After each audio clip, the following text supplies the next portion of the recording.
ગાંધીનગરમાં મહિલા મેનેજરની સતર્કતાને કારણે બેંક લૂંટાતી બચી ગઈ।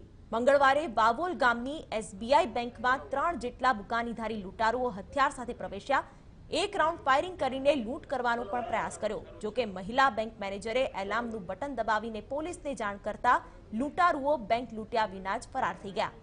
મહિલા બેંક મેનેજરની સતર્કતાને કારણે કોઈને ઈજા પણ ન પહોંચી અને બેંક લૂંટવાનું કાવતરું પણ નિષ્ફળ રહ્યું। બેંકમાં નિષ્ફળ લૂંટની સમગ્ર ઘટના સીસીટીવી કેમેરામાં કેદ થઈ છે। ઘટનાની જાણ થતાં પોલીસ કાફલો ઘટના સ્થળે દોડી આવ્યો હતો અને લૂંટારુઓની શોધખોળ હાથ ધરી છે। તો આ તપાસમાં એફએસએલની ટીમ પણ જોડાઈ છે।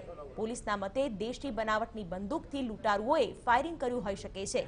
પોલીસે બુલેટ જપ્ત કરીને આગળની કાર્યવાહી હાથ ધરી છે।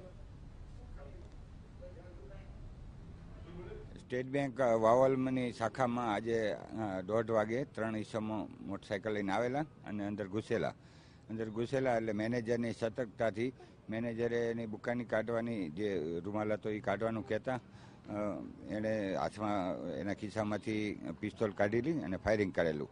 મેનેજરે તરત સાયરન વગાડી એટલે તરત ભાગી ગયેલા અને કોઈને કંઈ ઈજા નથી થઈ અને લૂંટનો કોઈ રકમ ગઈ નથી।